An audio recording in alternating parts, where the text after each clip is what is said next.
15 लाख हर bank account में, 2 करोड़ सालाना रोजगार, किसानों की दुगनी आय, 100 स्मार्ट सिटी, रुपए डॉलर का एक मूल्य, 40 रुपए लीटर पर बिकने वाला पेट्रोल और चीन को दिखाई जाने वाली लाल आंखों का जुमला तो नहीं है।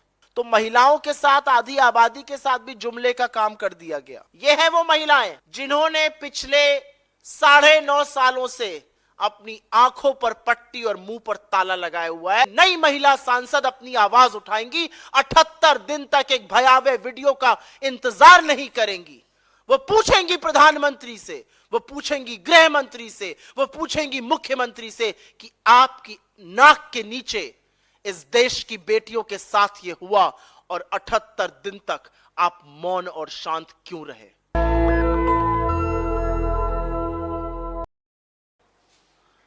महिला आरक्षण पर बहुत चर्चा हो रही है और जैसा कि हमारा हमेशा से मानना रहा है, क्योंकि हमने ये लड़ाई बड़े तौर पर लड़ी है, महिला आरक्षण इस देश की आधी आबादी की राजनीतिक भागीदारी और उनके सशक्तिकरण का सबसे जरूरी, सबसे पुरजोर, सबसे सॉलिड माध्यम है।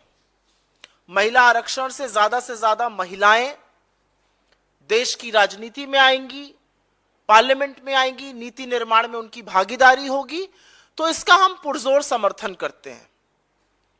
क्योंकि महिलाओं की जो लड़ाई है वो लंबी चली, लंबी लड़ी गई और उनको लगातार मायूसी का सामना करना पड़ा। महिला आरक्षण कानून पास हो गया, लेकिन ऐसा लगता है और मुझे लगता है कि यहां बैठी महिलाएं ये बात जरूर समझेंगी कि किसी ने हाथ में बड़े स्वादिष्ट व्यंजन का एक कौर, एक निवाला दिया, लेकिन मुंह तक लाते लाते उसको छीन लिया गया। क्योंकि आनन फानन में लाए हुए इस बिल का क्रियान्वयन, आनन फानन में लाए हुआ यह कानून असलियत कब बनेगा यह किसी को नहीं पता है।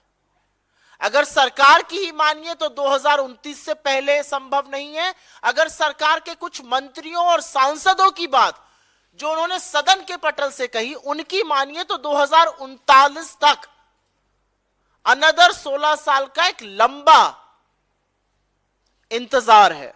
और इसलिए है क्योंकि उन्होंने इसको आर्टिकल 82 और आर्टिकल 81(3) से लिंक किया है, जिसका कहना है कि 2026 का परिसीमन उसके बाद वाली जनगणना पे होगा। उसके बाद वाली जनगणना 2031 की है और वो जनगणना होते होते, परिसीमन कमीशन बनते बनते, डिलिमिटेशन होते होते 34 आ जाएगा, 39 तक ही क्रियान्वयन होगा।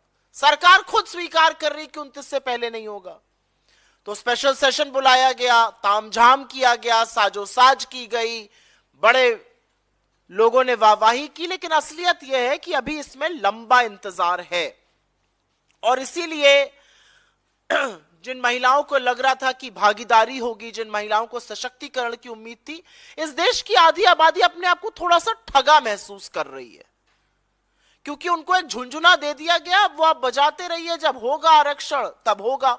और ओबीसी महिलाओं के लिए सरकार ने कुछ किया ही नहीं है। ओबीसी महिलाओं पर एक शब्द नहीं बोल रही है सरकार। तो एक बात साफ है कि राज्यों में अपनी हार को देखकर, इंडिया गठबंधन की ताकत को देखकर, आने वाली आगामी हार को देखकर और अडानी पर कोई जांच ना आ जाए उसको देखकर, पहले तो इंडिया बनाम भारत का अनर्गल डिबेट चलाया सरकार ने। फिर समझ में आ गया कि ये तो बैकफायर कर गया। आक्रोश दिखा लोगों में। मां को चाहे भारत बुलाइए, चाहे इंडिया बुलाइए, चाहे हिंदुस्तान बुलाइए, उसकी तौहीन नहीं सहेगा देश। तो फिर हुआ कि लाओ भाई फटाफट महिला आरक्षण ले आओ। बिना सोचे समझे एक महिला आरक्षण आ गया। अभी 10-12 साल का इसमें वेट कर दिया गया।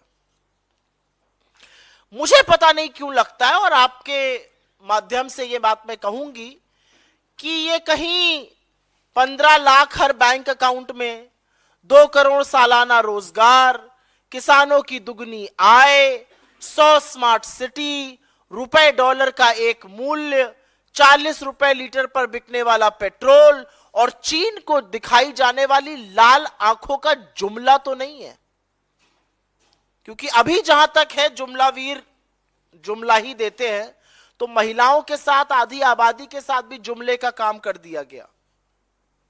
खैर, ये जो बिल है ये सार्वजनिक जीवन की महिलाओं को और संसद के पटल पर महिलाओं को ये ताकत देगा।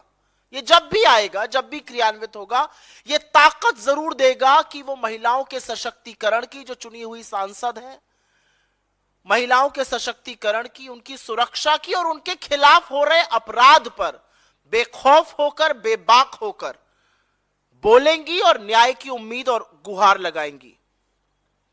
मेरी आशा है कि जब यह बिल क्रियान्वित हो जाएगा, जब महिलाएं नए सांसद बन के आएंगी, तो वो एक नजीर पेश करेंगी। वो देश को और दुनिया को दिखाएंगी कि महिला सांसद बनकर वो अपनी जिम्मेदारी को पूरा कर रही हैं। वो महिलाओं के सम्मान के लिए, उनकी सुरक्षा के लिए, उनके हक की लड़ाई लड़ेंगी। ये एक फोटो है। ये भाजपा की तमाम वो महिला सांसद हैं। जब ये बिल पास हो गया तो उन लोगों ने प्रधानमंत्री से मिलकर उनका अभिवादन किया और साथ में ये तस्वीर खिंचवाई। अच्छा लगता है ये तस्वीर देखकर, सच मानिए मुझे भी बहुत खुशी हुई। महिलाओं को सशक्त देख के कौन खुश नहीं होता। देश की आधी आबादी है, हम इस आबादी का हिस्सा है। बहुत अच्छा लगा इस तस्वीर को देखकर, मन वाकई में खुश हो गया। लेकिन इन्हीं सशक्त महिलाओं के खिलाफ हो रहे अपराध पर सतत लगातार चुप्पी देखकर वो सारी खुशी क्षोभ में, दुख में और कहीं पर तरस में बदल गई। इतनी सशक्त महिलाएं, देखिए जरा, इनसे ज्यादा सशक्त दूसरी कोई महिलाएं पूरे देश में नहीं होंगी। और ये महिलाओं पर हो रहे अत्याचार, उनके खिलाफ अपराध, उनके खिलाफ हो रही अराजकता पर एक शब्द नहीं बोल सकती हैं। ये सरकार से आंख में आंख डाल के सवाल नहीं पूछ सकती कि हमारी बहनों के साथ ऐसा क्यों हो रहा है। ये है वो महिलाएं जिन्होंने पिछले 9.5 सालों से अपनी आंखों पर पट्टी और मुंह पर ताला लगाया हुआ है। तो सशक्तिकरण का ये जो रूप है, ये एक्चुअली मौन, चुप्पी और सत्ता की लोलुपता की दूसरी तस्वीर है।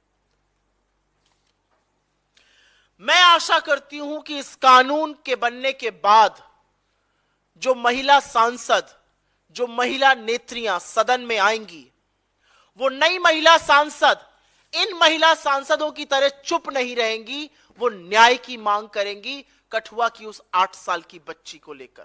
वो नई महिला सांसद इन महिला सांसदों की तरह चुप नहीं बैठेंगी। मैं आशा करती हूं कि जो आने वाली भविष्य की महिला सांसद हैं, वो 2020 में जब शाहजहांपुर में भाजपा के नेता चिन्मयानंद के खिलाफ एक लड़की यौन शोषण का आरोप लगाएगी, तो वो चुप नहीं बैठेंगी। वो अपनी आवाज और अपना स्वर उस पीड़िता के स्वर में मिलाएंगी।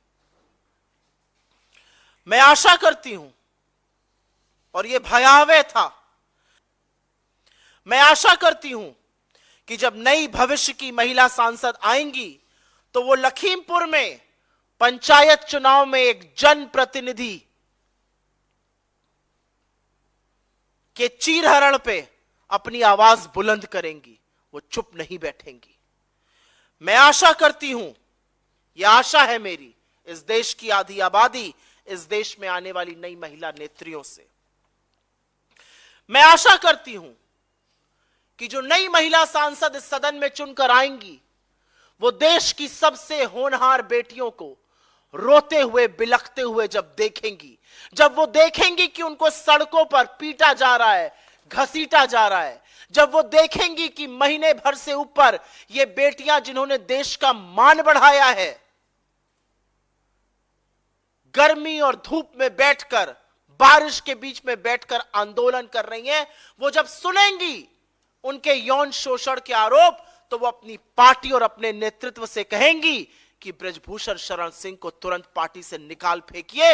वो आंख पर पट्टी बांधने का इन महिला सांसदों की तरह काम नहीं करेंगी। नई महिला सांसद अपनी आवाज उठाएंगी, 78 दिन तक एक भयावह वीडियो का इंतजार नहीं करेंगी। वो पूछेंगी प्रधानमंत्री से, वो पूछेंगी गृह मंत्री से, वो पूछेंगी मुख्यमंत्री से कि आपकी नाक के नीचे इस देश की बेटियों के साथ ये हुआ और 78 दिन तक आप मौन और शांत क्यों रहे? क्योंकि अगर कोई महिला इन सब बातों पर अपनी चुप्पी नहीं तोड़ती है, अगर कोई महिला इन सब बातों पर मौन नहीं तोड़ती है, तो उसको सदन में रहने का कोई हक नहीं है। अगर आप आधी आबादी का प्रतिनिधित्व कर रहे हैं, अगर आप आधी आबादी के नुमाइंदे हैं, तो सबसे पहले आपको आधी आबादी की सुरक्षा, उनके खिलाफ अपराध, उनके खिलाफ हो रहे अत्याचार, उनके खिलाफ हो रही बर्बरता और उनके खिलाफ जिन लोगों ने किया है उनको मिल रहे राजनीतिक संरक्षण के खिलाफ बोलिएगा, जो इन महिला नेत्रियों ने दुर्भाग्यवश नहीं किया। मैं आशा करती हूं कि भारत जो वीरांगनाओं की भूमि है और एक से एक वीरांगनाएं हुई यहां, भारत जहां पर मां के पैर में जन्नत और स्त्री को देवी का दर्जा दिया जाता है, वो स्त्री को उसके वजूद को पहचानेगा और ये महिला नेत्रियां जो चुप रही, ये सबक सीखेंगी।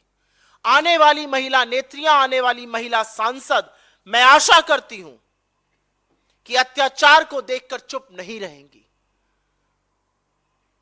वो बर्बरता को देखकर मौन नहीं रहेंगी, वो बोलेंगी, वो बेखौफ होंगी, वो निडर होंगी, वो अपनी सत्ता की लोलुपता के पीछे नहीं छुपेंगी।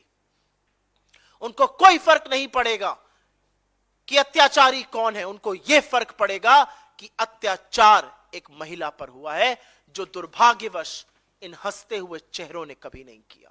नेशनल दस्तक की आपसे गुजारिश है कि अगर इसको बचाना चाहते हैं तो नेशनल दस्तक को सब्सक्राइब करने के लिए रेड कलर के सब्सक्राइब बटन को दबाएं, फिर बेल आइकन की घंटी दबाएं। नेशनल दस्तक को बचाने के लिए बहुत जरूरी है कि हर खबर को शेयर करें, लाइक करें, कमेंट जरूर करें।